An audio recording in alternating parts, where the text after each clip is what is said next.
साल हो चुके थे बेटे को अपना घर छोड़कर विदेश में बसे हुए। इन 3 सालों में बूढ़ी माँ और ज्यादा बूढ़ी हो गई थी। 75 वर्ष की उम्र में सुलोचना देवी की याददाश्त काफी कमजोर होती जा रही थी। उन्हें रोजमर्रा की चीजें याद न रहती, लेकिन जो उन्हें हमेशा याद रहता वह था उनका बेटा। दिन हो या रात, एक पल भी ऐसा न होता जब उन्हें अपने बेटे की याद न आती। दूसरी तरफ बेटा था जो साल भर में एक आध बार अपने माँ को फोन कर लिया करता और 1-2 मिनट से ज्यादा बातें भी न किया करता। फिर भी यह बूढ़ी माँ टकटकी लगाए अपने बेटे का इंतजार करती रहती। एक दिन बेटे का विदेश से फोन आया। हेलो हेलो, सुन रही हो ना माँ? अनिल बोल रहा हूँ, तुम्हारा बेटा।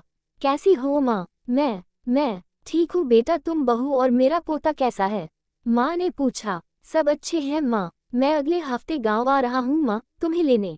अब हम सब साथ में ही लंदन में रहेंगे माँ। तुम्हारी बहू कह रही थी माँ को यहाँ पर लेकर आओ, बेचारी अकेली वहाँ परेशान होती होगी। बेटे ने कहा। माँ की बूढ़ी सूखी आंखें आंसुओं से भीग गई।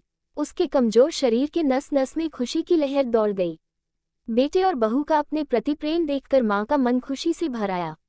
बेटे ने आगे कहा, माँ तैयार रहना माँ, मुझे ज्यादा दिन छुट्टियां नहीं है। जिससे जितने पैसे लेने हैं लेकर रखना, तब तक मैं प्रॉपर्टी डीलर से बात कर लेता हूँ। घर के लिए? घर के लिए? माँ ने पूछा। हाँ माँ, गांव का घर हमें बेच देना पड़ेगा।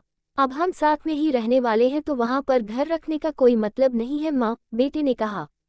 बुढ़ापे की वजह से ठीक से चलने में असक्षम माँ ने पूरे मोहल्ले में घूम घूम कर अपनी इस खुशखबरी को सबको सुनाया। सभी को खुशी हुई, सबको लगा माँ जी के आखिरी दिन अपने परिवार के साथ खुशी से बीत जाएंगे। घर वापस आकर माँ ने अपने घर के कोने कोने को ऐसे देखा जैसे वह अपने दूसरे बेटे को देख रही हो। देखे भी क्यों ना, उस घर को अपने बेटे से कम थोड़ी समझा था।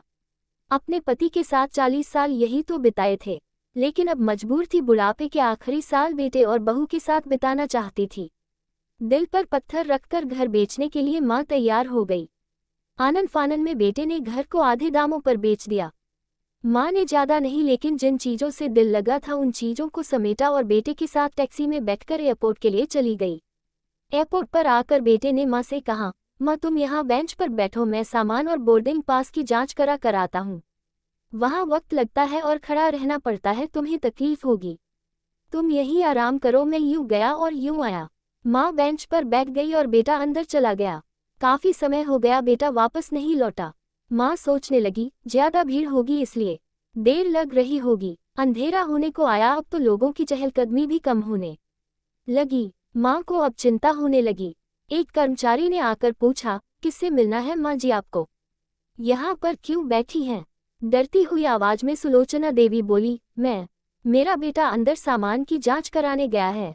लंदन जा रहे हैं हम। क्या नाम है माँ जी आपके बेटे का? कर्मचारी ने पूछा। अनिल नाम है मेरे बेटे का, सुलोचना देवी ने बताया। कर्मचारी अंदर गया और थोड़ी देर बाद बाहर लौटा। उसने सुलोचना देवी से कहा, माँ जी लंदन जाने वाली फ्लाइट तो दोपहर में ही जा चुकी है और आपका बेटा भी उस फ्लाइट में बैठकर लंदन जा चुका है। अब आपके यहाँ बैठने का कोई मतलब नहीं है, आप भी अपने घर चली जाए। क्या जा चुका है और मैं घर जाऊं? घर? माँ की आंखों से आंसुओं के सैलाब उठने लगे। जैसे तैसे माँ घर पहुंची, जो अब उसका था ही नहीं, बिक चुका था। वो वही बरामदे में तुलसी के पास सो गई। घर के नए मालिक को उस पर दया आई तो एक कमरा किराए से उसको दे दिया। पेंशन के पैसों से खाना और किराए का बंदोबस्त हो जाता था। दिन बीतने लगे। कुछ दिनों बाद घर के नए मालिक ने सुलोचना देवी से कहा, माँ जी आप अपने रिश्तेदारों के यहाँ पर जाकर क्यों नहीं रहती है?